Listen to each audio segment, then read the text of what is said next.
Commercial property lease agreements. Now, in a previous episode of the board, I've actually gone through commercial property lease agreements, but what I wanted to do is actually just focus on in a particular part, and this is renewing your lease.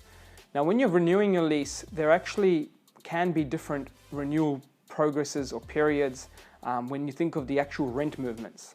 You've got annual percentage increases, you've got CPI increases that are actually a result of consumer price index, the inflation impact. And lastly, you've actually got market rent. Now, what can happen is that there's been many leases that we've seen out there that have consumer price index for the first portion of it, but then when it comes to options, market rents come into play. Now, what can be dangers of those is if you haven't analyzed the rents at the time of buy-in of the asset, if you start having increased rents go up, then you come back to the option and you get a market rent review. What if the market rent review didn't actually catch up with where your initial increases were going? You'll get a sudden shock of 5, 10, 15% in rental changes, just like that. And we've seen that many times over in some assets that we feel, okay, it's a great yield, it looks really well, and maybe the first 3 years will come across really good. But when it comes down to that option review at market rent, we're likely to see a decline in the rental yield and the rental dollar coming into your play. It can also lead to tenant and landlord disputes because you think you're being ripped off, but really you just bought an overly inflated rental asset at the beginning and didn't take those calculations at the end. So when you're paying attention to buying commercial property, really start to look at what type of increases are built in. The CPI increases are always the most stable because they're real and they're in line with that inflationary impact. But percentage increases can be a little bit unstable sometimes, but they're the most favorable in terms of the landlord getting more income.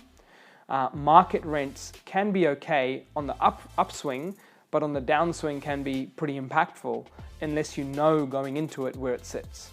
So for example, if you had a 7% net yield asset, and then in today's numbers you're looking at it, and when you're looking at it, you go, hey, well, okay, 7%, it's got great percentage built-in increases, and then these percentage built-in increases start to happen. And maybe in the third year, it gets to a market rent for the next option. Now, when that market rent comes up, you might look at the percentage increases and go, okay, well, yes, it's been a bit of a jump, but my worst case is that based on where rent levels are at from comparable assets, it might drop down to the original rent that I purchased it at.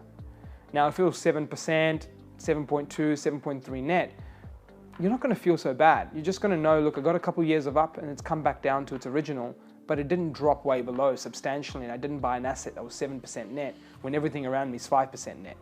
So these are the things to think of: market rent, CPI, percentage build increases, and doing those comparables. So when you're considering the deep dive on commercial property, really do consider those, because you don't want this thought of a very good return for the first couple of years, you overpay on the asset and you have a higher expectation, and then all of a sudden it comes to option renewals and you feel like you've just been stabbed in the chest.